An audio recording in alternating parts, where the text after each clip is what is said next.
को कैसे थे ऋषिवर देव दयानंद, और समापन करता हूं इस व्याख्यान का। देव दयानंद का कर्जा है इस माटी के कण कण, देव दयानंद का कर्जा है इस माटी के कण कण पे, जिनके शब्दों की गुंजन है भारत माँ की धड़कन में। आज तुमको दिख रहा जो आसमान के तारों पे, उसने सारा जीवन काटा कांटों पे अंगारों पे। एक अकेला गरज रहा था पाखंडी ललकारों पे, जैसे शेर चिंगाड़ रहा वो लाखों भेड़ सियारों में। निज वेदना पर भी जिसके दिल में खाया खार नहीं, पर पीड़ा पर उसकी आंखों से खूनी जलधार बही। मैं अपने गीतों में उसकी धड़कन गाने निकला हूँ, ऋषिवर देव दयानंद की तुमको याद दिलाने निकला हूँ, अपने महापुरुषों की तुमको याद दिलाने निकला हूँ। और कैसे थे ऋषि? मैं शब्दों की महफिल में नंगा नृत्य नाच नहीं पाया, मैं शब्दों की महफिल में नंगा नृत्य नाच नहीं पाया, अपनी पीड़ा में व्याकरण चित्रण बाच नहीं पाया। मैं पुरस्कारों की चापलूसी में सुंदर गान नहीं गाता, किसी रूपसी की यादों में रोते प्राण नहीं गाता। मेरे काव्य का निर्माण नहीं है सोने के उपकरणों में, मेरी कविता हार गई है दयानंद के चरणों में, मेरी कविता हार गई है दयानंद। अब तो अपना एक एक अक्षर सन्यासी सा लगता है, आर्य समाज का एक एक मंदिर मथुरा का सी लगता है, ऋषि का एक एक पावन वाक्य मधुर जान सा लगता है। मुझको मेरा टंकारा भी पुण्य धाम सा लगता है, मुझको मेरा टंकारा भी पुण्य धाम सा लगता है। उस पुण्य धरा की माटी का मैं वचन निभाने निकला हूँ, अपने महापुरुषों के तुमको गीत सुनाने निकला हूँ, ऋषिवर देव दयानंद की तुमको याद दिलाने निकला। कैसे थे ऋषि? देव दयानंद प्रकाश पुंज है गहन तमो की घाटी में, एक एक शब्द को ध्यान से सुनिएगा। देव दयानंद प्रकाश पुंज है गहन तमो की घाटी में, देव दयानंद चंदन का पौधा सूखी बंजर माटी में, देव दयानंद करुणा का सागर पाषाणों के सीने पर, देव दयानंद रक्त बूंद था सूखे पड़े पसीने पर, देव दयानंद बलिदान था भारत माँ की छाती पर, देव दयानंद शेषनाग था पाखंडों की छाती पर, देव दयानंद का जीवन संघर्षों की शिक्षा है, देव दयानंद का जीवन सीता की अग्नि परीक्षा है, देव दयानंद का जीवन कैसा संग्राम रहा होगा, राक्षसों की लंका में जैसे हनुमान रहा होगा, राक्षसों की लंका में जैसे हनुमान। उस महामानव उस ब्रह्मचारी की मैं पीड़ा गाने निकला हूँ, अपने महापुरुषों के तुमको गीत सुनाने निकला हूँ, ऋषिवर देव दयानंद की तुमको याद दिलाने। अंतिम पंक्तियां पढ़ना। देव दयानंद को मातृशक्ति का पहरेदार कहूंगा मैं, मातृशक्ति का पहरेदार। देव दयानंद को मातृशक्ति का पहरेदार कहूंगा मैं, जो रातों को हृदय से फूटी वो चित्कार कहूंगा मैं।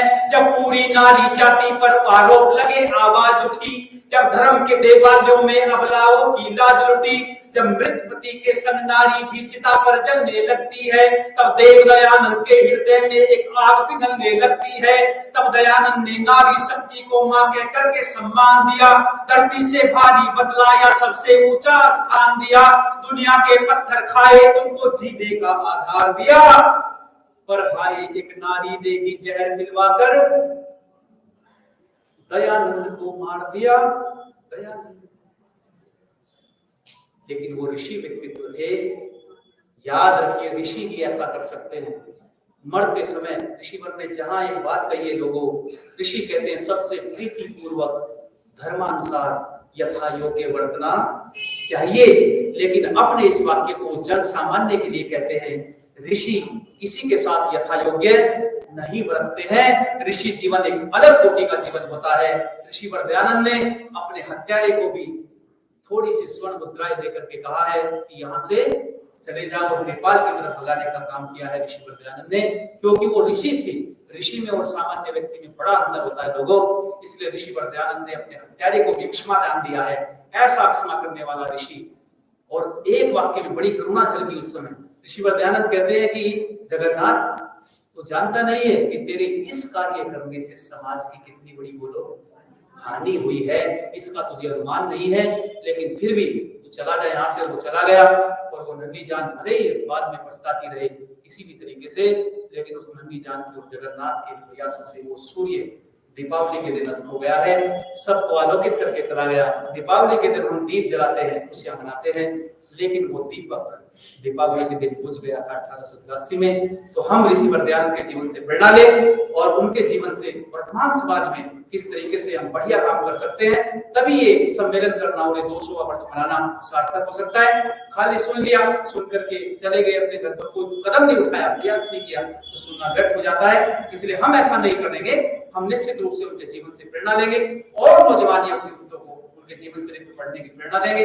इसी विश्वास के साथ समय बहुत बढ़ता जा रहा है, आपने दक्षित होकर सुना है, बहुत बहुत आभार, बहुत बहुत धन्यवाद। ओम शांति।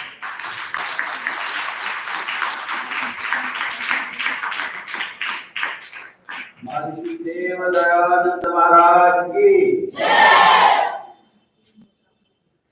आचार्य जी का बहुत बहुत धन्यवाद। हम हैं ऋषि दयानंद, जब तक ऋणी तुम्हारे, भारत की जब ये नैया मझधार में पड़ी थी, तूने ही बनके केवट पहुंचा दिया किनारे। बहुत अच्छा, यही बहुत ही सुंदर। अभी आपने ऋषि देव दयानंद जी की जीवनी के बारे में, उनके उपदेशों के बारे में, उनकी शिक्षाओं के बारे में अभी चर्चाएं हुई। आचार्य अनुशास्त्री जी का एक विशेष अध्ययन रहता है।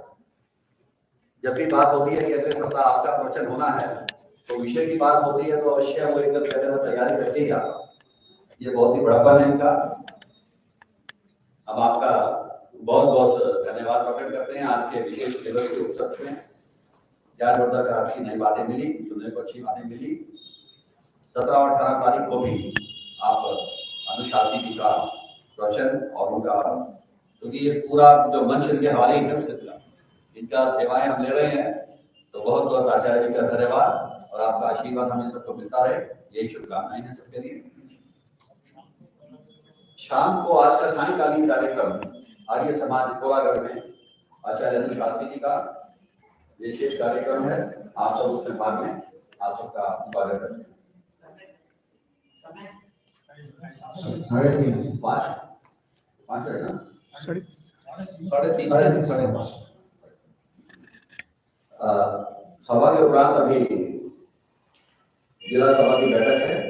जो भी जिला सभा के अधिकारी पदाधिकारी सदस्य लोग आए हैं, उनसे निवेदन है कि कृपया उसमें भाग लें। जिला सभा के उपरांत 12 बजे आश्रम की जो एक समिति बनी है, उन सबकी बैठक है, क्योंकि कार्यक्रम बहुत नजदीक आ गया है, तो पूरा एक बार समीक्षा की जाएगी।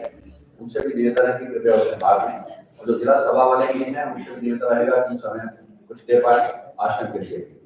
आज का प्रसाद श्री सुंदरलाल रावत जी के स्मृति में उनके बेटे आए हुए हैं, मैं उनसे निवेदन करूंगा कृपया। 3 भाई हैं, दोनों आते हैं, तो बहुत ही आप